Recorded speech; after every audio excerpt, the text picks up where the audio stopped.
this is something I've really been looking forward to for a long time, because more than ever, I've just wanted to be focused on this world, and it brings me a lot of joy. It brings me a lot of purpose. I am so happy to see y'all. I really am. I'm such a huge fan of all your work. This is the most important thing I'm going to say. Is everyone paying attention? I love the fact, by the way, that you've all chosen to do Global Citizen Year, because I wish the idea of a gap year was something that was even on the table when I went to college. The soul is our deepest longing for greatness. It is that aspect of us which unfolds our infinite potential. And if you have that sacred rage, that like fire from your moral core burning and churning in you that I have every single day, looking at what's going on both here and around the world, use it for something. You have the ability to affect change. To watch the growth of everything that's happening, to watch the journeys that all of the students are taking on, it's a real testament to the power of movements, which is really what you all have built here.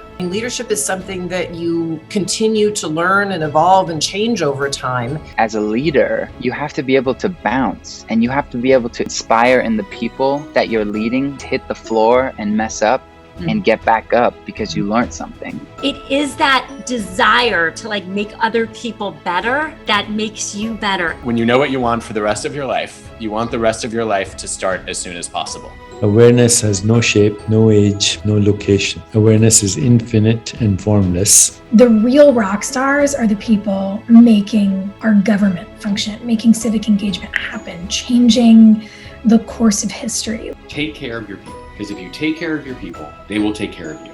Show up and help other people. Gratitude will open the window to your soul. Everybody has an amazing internal moral compass. We just kind of have to tune into that and trust that. I don't know that any of us can be sure that what we're doing is always right. But what I do know is that if we take that moral inventory, we know if what we are doing is kind, and we know if what we are doing is decent. But that's really important to keep growing and learning. It's not about you. It's about everyone else. There is no reason that greatness can't be done over Zoom. Yeah.